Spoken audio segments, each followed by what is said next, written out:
Silence. నేను మాట్లాడిన దాంట్లో తప్పే ఉంది అధ్యక్ష. ఈ రమాదేవి గారు ఏంటో, ఈవిడ చరిత్ర ఏంటో, ఒకప్పుడు చిలకలూరుపేటలో ఏం చేసిందో అందరికి తెలిసిందే అధ్యక్ష.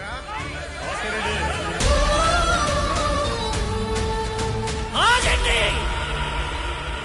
ఇది శాసనసభ లేకపోతే కురుసభ? సిగ్గులేదు మీ అందరికీ? అధికార పార్టీ పాలించాలి, ప్రతిపక్ష పార్టీ ప్రశ్నించాలి.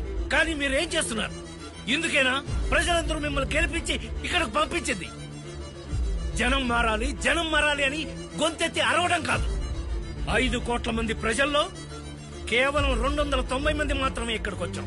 అంటే మారాల్సింది ప్రజలు కాదు, మనము అని తెలుసుకోండి.